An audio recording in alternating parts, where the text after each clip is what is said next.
नमस्कार दोस्तों, एक बार फिर से स्वागत है हमारे यूट्यूब चैनल सुमति माइंड में। आज हम आपके लिए लेकर आए हैं सुंदरकांड की कथा। तो चलिए आइए शुरू करते हैं। सुंदरकांड रामचरितमानस का सबसे सुंदर कांड तथा पंचम सोपान है। इसमें हनुमान जी का लंका में प्रवेश, सीता जी से मिलना, लंका दहन तथा विभीषण का श्री राम जी से मिलना आदि वर्णन है। सुंदरकांड शुरू करने से पहले मैं जगत ईश्वर मर्यादा पुरुषोत्तम, समस्त पापों को हरने वाले, गुणों और करुणा की खान श्री राम जी की वंदना करती हूँ। जय श्री राम। हे प्रभु श्री राम, मुझे अपनी निर्भया भक्ति देने की कृपा कीजिए। जय श्री राम जी। और जामवंत के सुंदर वचन सुनकर हनुमान जी बहुत खुश हुए और बोले, हे भाई, तुम लोग दुख सहकर कंदमूल फल खाकर मेरी राह देखना। मैं सीता जी को अवश्य ही खोज लूंगा, ऐसा मुझे विश्वास है। इतना कहकर सभी को शीश झुकाकर प्रणाम करके हनुमान जी प्रसन्नता पूर्वक निकल पड़े। समुद्र के तीर पर एक अति सुंदर पर्वत था।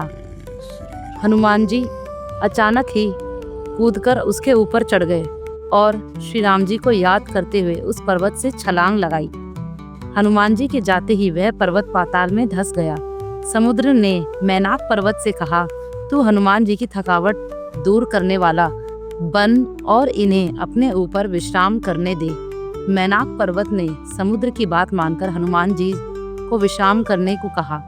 इस पर हनुमान जी बोले, जब तक मैं श्री राम का काम नहीं कर दूंगा तब तक मुझे विश्राम नहीं करना। स्वर्गलोक से देवताओं ने हनुमान जी को जाते हुए देखा। उनकी परीक्षा लेने के लिए सुरसा नामक सर्पों की माता को भेज दिया। सुरसा हनुमान जी के सामने प्रकट होकर उन्हें खाने के लिए लपकी। तब हनुमान जी ने सिरसा से कहा, हे माता, मैं एक बार श्री राम जी का कार्य करके उन्हें सीता जी की खबर दे दूं, उसके बाद मैं स्वयं आकर तुम्हारे मुंह में घुस जाऊंगा, तब तुम मुझे खा लेना। सिरसा ने हनुमान जी की बात नहीं मानी और उसने हनुमान जी को खाने के लिए एक योजन फर्मों को फैला लिया। तब हनुमान जी ने अपने शरीर को उससे दुगना बड़ा कर दिया। यह क्रिया ऐसे ही चलती रही, लेकिन जब सुरसा ने अपना मुख 100 योजन का किया, तब हनुमान जी ने बहुत ही छोटा रूप धारण कर लिया और वह सुरसा के मुंह में घुस गए और तुरंत ही बाहर भी आ गए। तब उन्होंने सुरसा से कहा कि माता, मैंने आपकी इच्छा पूरी कर दी है, अब मुझे विदा कीजिए। तब सुरसा ने उन्हें बताया कि मैंने तुम्हारे बल और बुद्धि का भेद पा लिया है, जिसके लिए देवताओं ने मुझे भेजा था। सुरसा ने प्रसन्न होकर हनुमान जी को आशीर्वाद दिया कि तुम श्री रामचंद्र जी का कार्य अवश्य ही करोगे, क्योंकि तुम बल बुद्धि के भंडार हो। इतना कहकर वह वहां से चली गई। तब हनुमान जी प्रसन्न होकर आगे बढ़े। समुद्र में एक राक्षसी रहती थी। वह आकाश में उड़ते हुए पक्षियों की छाया को पकड़ लेती थी और पक्षियों को जल में गिरा देती थी। तब वह उन्हें अपना भोजन बनाती थी। उसने वही चाल हनुमान जी के साथ भी चली। हनुमान जी ने उसके छल को पहचान लिया और उस राक्षसी की हत्या कर दी। उसके बाद हनुमान जी ने समुद्र पार कर लिया। समुद्र के दूसरी ओर पहुंचकर उन्होंने वन की शोभा देखी। उसके सामने एक विशाल पर्वत देखकर हनुमान जी तोड़कर उस पर चढ़ गए। पर्वत पर चढ़कर उन्होंने लंका देखी। तब उन्होंने राक्षसों के विभिन्न दल देखे और बलवती सेना को भी देखा। हनुमान जी ने देखा कि उस सुंदर स्वर्ण नगरी के बाहर बहुत सारे रखवाले पहरा दे रहे हैं। उनके मन में विचार आया कि यदि वह अत्यंत छोटा रूप धरे और रात के समय नगरी में प्रवेश करे तो उन्हें कोई नहीं देख पाएगा। ऐसा सोचकर हनुमान जी ने मच्छर के समान छोटा सा रूप धारण कर लिया और श्री राम जी को मन में याद करते हुए लंका के अंदर प्रवेश करने लगे। उस समय लंकिनी नाम की एक राक्षसी पहरा दे रही थी। उसने हनुमान जी को प्रवेश करते हुए देख लिया था और बोली, मेरा निरादर करके मुझे बिना पूछे तू कहाँ जा रहा है? यहाँ जितने भी चोर आते हैं वह सब मेरा भोजन बनते हैं। उसके ऐसा कहते ही हनुमान जी ने उसे एक घूंसा मारा और वह खून की उल्टी करते हुए पृथ्वी पर लुढ़क गई। तब लंकिनी अपने आप को संभाल कर उठी और डर के मारे हाथ जोड़कर विनती करने लगी कि वह नल, जब ब्रह्मा जी ने रावण को वरदान दिया था, तब जाते समय उन्होंने मुझे राक्षसों के विनाश की यह पहचान बताई थी कि जब तू एक वानर के मारने से व्याकुल हो जाए तब तू जान लेना कि राक्षसों का संहार अब निकट है। हे तात, मेरे बड़े पुण्य हैं जो मैं श्री राम जी के दूत का दर्शन कर पाई। तब हनुमान जी ने बहुत ही छोटा रूप धारण किया पुत्र श्री राम जी का स्मरण करते हुए लंका नगरी में प्रवेश किया। लंका में प्रवेश करते ही उन्होंने एक महल की खोज की और असंख्य योद्धा देखे। फिर वह रावण के महल में चले गए। वहां की शोभा अवर्णनीय थी। वहां रावण को सोते हुए देखा, परंतु उन्हें सीता जी कहीं दिखाई नहीं दी। फिर एक सुंदर सा महल दिखा। वहां श्री राम जी का मंदिर बना हुआ था। वह महल श्री राम जी के धनुष बाण चिन्हों से अंकित था। वहां पर तुलसी के वृक्ष मोह को देखकर हनुमान जी बहुत प्रसन्न हुए। यह सब देखकर हनुमान जी सोच में पड़ गए कि लंका तो राक्षसों का निवास स्थान है, यहाँ सज्जन पुरुष कहाँ से आ गए। उसी समय विभीषण जाग गए और उन्होंने राम का नाम का स्मरण करना शुरू कर दिया। तब हनुमान जी अपना परिचय देने के लिए विभीषण के पास चले गए और उन्होंने सोचा कि साधु से विचार विमर्श करने से कार्य की हानि नहीं होती, बल्कि लाभ ही होता है। तब ब्राह्मण का रूप लेकर हनुमान जी ने विभीषण से भेंट की और उन्हें सारी कथा बताई। विभीषण ने हनुमान जी से सीता की व्यथा बताई और कहा कैसे सीता वहां पर रह रही हैं। तब हनुमान जी ने कहा, भाई मैं सीता माता को देखना चाहता हूँ। इस पर विभीषण ने सीता माता का पता हनुमान जी को दे दिया। तब हनुमान जी विभीषण से विदा लेकर अशोक वन में जा पहुँचे, जहाँ पर सीता जी रह रही थी। सीता जी को देखकर हनुमान जी के मन ही मन उन्हें प्रणाम किया। हनुमान जी सीता जी की दशा देखकर बहुत दुखी हुए। उन्होंने देखा कि सीता जी दिन रात श्री राम जी का स्मरण करती रहती हैं और रात्रि के चारों पहर बैठे बैठे ही बिता देती हैं। इतने में ही रावण बहुत सी स्त्रियों के साथ सज धज कर वहां पर आ गया और सीता जी को समझाने लगा, मैं सभी रानियों को तुम्हारी दासी बना दूंगा, तुम एक बार मेरी ओर देखो तो सही। रावण के ऐसे वचन सुनकर सीता जी श्री रामचंद्र जी को याद करते हुए तिनके के बराबर कहने लगी, मैं सिर्फ और सिर्फ श्री रामचंद्र जी की हूँ, उनके अलावा किसी और की तरफ मैं नहीं देखूंगी। और तूने मुझे अकेला देखकर हर लिया, निर्लज्ज, तुझे लज्जा भी नहीं आती। तब रावण ने कहा, यदि महीने भर में सीता नहीं मानती है तो इसे तलवार से मार डालूंगा। ऐसा कहकर रावण वहां से चला गया। राक्षसों के समूह बुरे बुरे रूप धरकर सीता जी को डराने लगे। उनमें एक त्रिजटा नाम की राक्षसी भी थी। वह श्री राम को मन ही मन भक्ति किया करती थी। उसने सबको बुलाकर अपना सपना सुनाया और कहा कि सीता की सेवा करके अपना कल्याण कर लो। उसने सपने में एक बंदर को लंका जलाते हुए देखा है और रावण को यमपुरी की तरफ जाते हुए। तब विभीषण को लंका का राजा बनते हुए देखा है और फिर सारे नगर में श्री रामचंद्र जी की दुआई। फिर राम जी ने सीता जी को बुलाया। मुझे यह सपना सुबह के समय आया, तो निश्चय है कि यह 4 दिन में ही सच होगा। त्रिजटा के ऐसा कहते ही सभी राक्षसियां डर गई और सीता जी के चरणों में गिर पड़ी।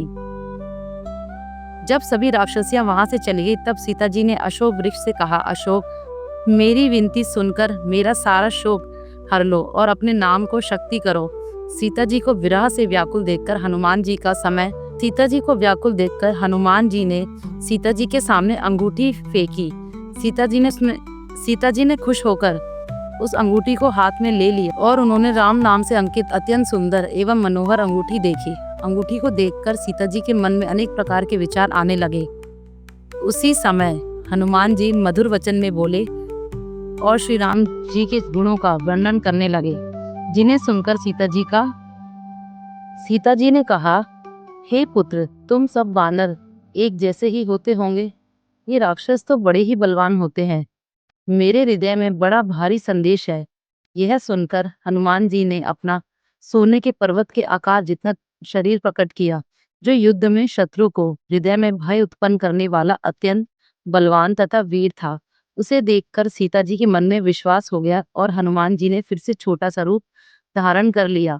सीता जी ने हनुमान जी को आशीर्वाद दिया कि हे तुम बल और शील के निदान हो जाओ। हे पुत्र, तुम अजर और गुणों के खजाने हो। जाओ, रघुनाथ तुम पर अपार कृपा करे। ऐसा सुनते ही हनुमान जी प्रभु भक्ति में मगन हो गए।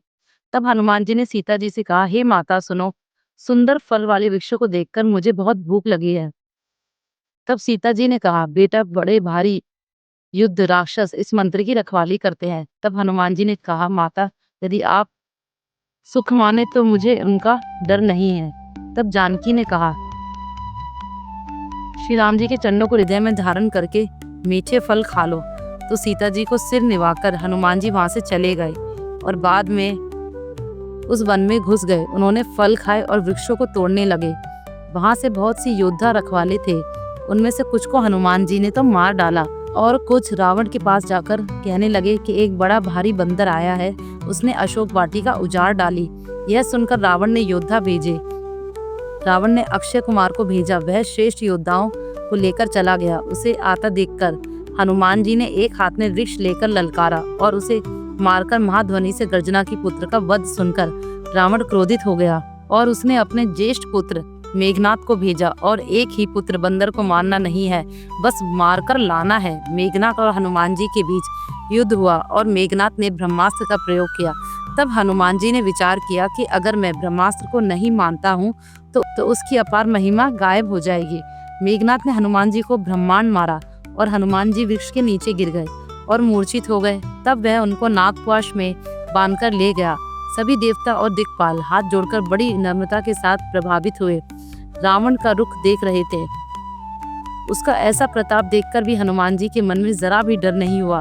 हनुमान जी ने कहा कि रावण, तुम सीता जी को श्री राम को लौटा दो। तुम श्री राम के चरण कमलों को धारण कर लो और लंका पर अचल राज्य करो। हनुमान जी कहते हैं, शरण जाने पर प्रभु तुम्हारा अपराध भूलकर अपनी शरण में रखेंगे। रावण हनुमान जी की बातें सुनकर कुपित हो जाता है और अपनी सेना को आज्ञा देता है कि हनुमान जी का वध करे। उसी समय मंत्रियों के साथ विभीषण जी वहां पर आ गए और बहुत विनय करके रावण से कहा, दूत को मारना नहीं चाहिए, यह नीति के विरुद्ध है। साई कोई दूसरा दंड दिया जाए। इस पर रावण आदेश देता है कि तेल में कपड़ा डुबोकर उसकी पूंछ में डाल दो और उसमें आग लगा दो। हनुमान जी ने ऐसा खेल किया कि पूंछ लंबी होती गई। नगरवासी तमाशा देखने के लिए वहां आ गए और हनुमान जी को ठोकर मारने लगे। फिर हनुमान जी की पूंछ में आग लगा दी।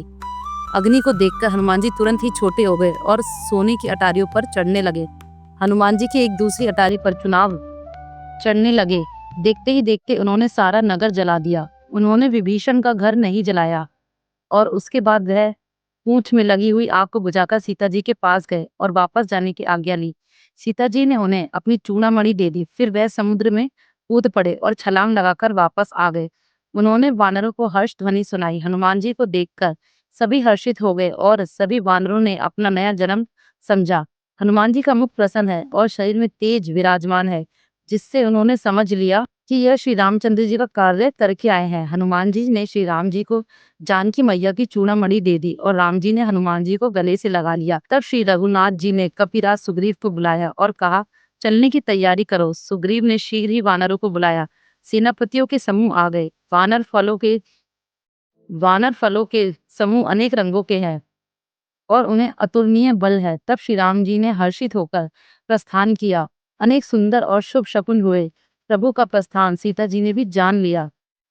उनके बाएं अंग ढककर कह रहे थे कि श्री राम पधार रहे हैं। रावण के भाई विभीषण ने भी रावण को समझाने का प्रयत्न किया। श्री राम सिर्फ मनुष्यों के ही राजा नहीं, वह समस्त लोगों के स्वामी हैं। भैया रावण, प्रभु श्री राम को जानकी दे दीजिए। इस पर रावण क्रोधित होकर विभीषण से कहा, तुम मेरे नगर में रहते हो, लेकिन प्रेम तुम तपस्वियों से करते हो। मूर्ख उन्हीं के पास जाओ। मूर्ख उनसे जाके मिल गए हो। विभीषण हर्षित होकर अनुरोध करते हुए श्री राम के पास चले गए। अपना सेवक जानकर श्री राम जी ने विभीषण को अपना लिया और उनसे पूछा, इस गहरे समुद्र को किस प्रकार पार किया जाए। तब विभीषण ने कहा, रघुनाथ जी, यदि फिर आपका एक ही बाण करोड़ों सूत्रों को सुखा देता है, पर नीति ऐसा कहती है कि पहले जाकर समुद्र से प्रार्थना की जाएगी। श्री राम ने पहले सिर झुकाकर समुद्र को प्रणाम किया और फिर किनारे पर कुश का आसन बिछाकर बैठ गए। जैसे ही विभीषण प्रभु के पास आए, वैसे ही रावण ने उनके पीछे दूत भेजे थे। वानरों ने तुरंत ही उन्हें मार डाला और उन्हें अनेक प्रकार से मारने लगे। लक्ष्मण जी ने हंसकर उन राक्षसों को तुरंत ही छोड़कर कहा कि रावण के हाथ में यह चिट्ठी देना और इतना कहना, उन्हें वहां से भेज दिया था। आपके हाथों में लक्ष्मण द्वारा भेजी हुई चिट्ठी को रावण पढ़ता है। चिट्ठी में लक्ष्मण की यही विनती करता है कि जानकी जी को रघुनाथ जी को लौटा दिया जाए। इधर 3 दिन बीत गए, परंतु जड़ समुद्र विनय ही नहीं मान रहा। श्री राम जी प्रोत्साहित होकर बोले, बिना भाई के प्रीति नहीं होती, अतः मैं अग्नि बाण से समुद्र को सुखा दूंगा। समुद्र के सूखने के भय से वह श्री राम के सम्मुख प्रकट हो गया और कहा कि हे नाथ, वानरों में नल और नील 2 भाई हैं। उन्होंने लड़कपन में ऋषि से आशीर्वाद पाया था कि उनके स्पर्श कर लेने से ही भारी से भारी पहाड़ भी आपके नाम से समुद्र पर तैर जाएंगे और मैं आपका प्रभुता को हृदय में धारण कर अपने बल के अनुसार सहायता करूंगा। हे नाथ, इस प्रकार समुद्र को बांध दीजिए जिससे तीनों लोकों में आपका सुंदर यश गाया जाए। श्री राम के भारी फल लुप को देखकर समुद्र हर्षित हो गया और उसने सुख प्राप्त किया। फिर महर्षि राम की चरण वंदना करके चला गया। आशा करती हूँ आज की यह कथा आपको जरूर पसंद आई होगी। ऐसी ही और कथाएं सुनने के लिए हमारे चैनल को लाइक और सब्सक्राइब करें। जय हो श्री रामचंद्र जी की।